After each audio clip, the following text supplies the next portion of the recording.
Je vous présente le domino des sons.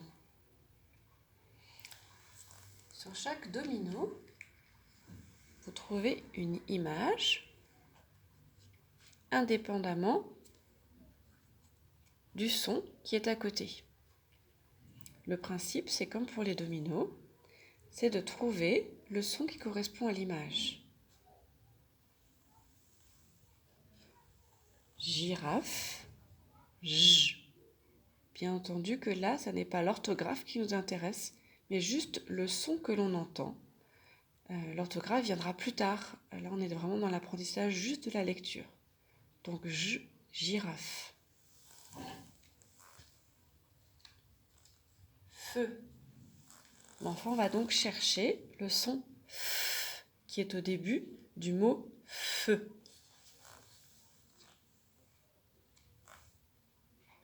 Au tout début, on peut isoler image et son pour que l'enfant voit bien que ça correspond. Feu.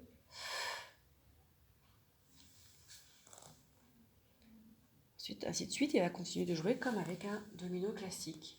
Bonnet, j'entends B. Bonnet. Domino, j'entends D. D. Domino. On peut faire une partie où vous jouez avec et contre votre enfant en ayant vraiment distribué des dominos en nombre égal. Et puis le premier qui a pu placer tous ces dominos remporte la partie.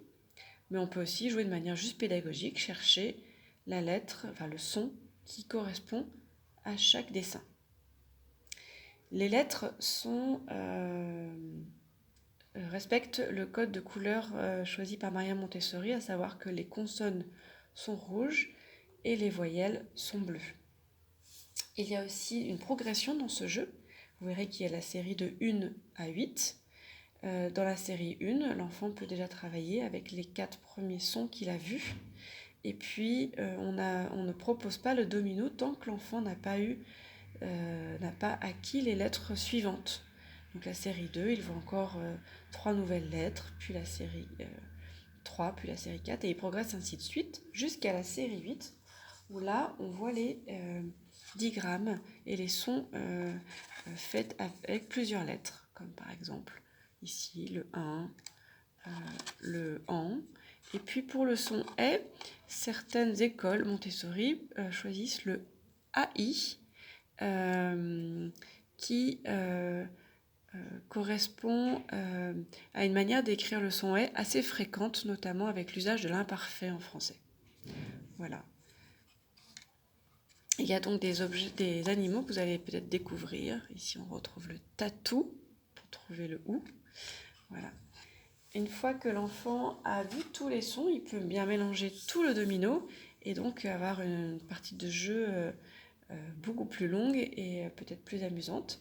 Mais en tout cas, au début, il faut bien respecter la progression, ne faire que la série 1, puis la série 1 et la série 2 qui peuvent aller ensemble, puis la 1, la 2, la 3 et ainsi de suite.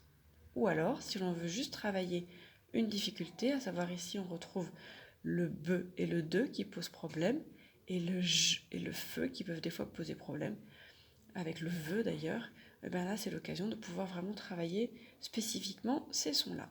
Je vous souhaite de bonnes parties de jeu.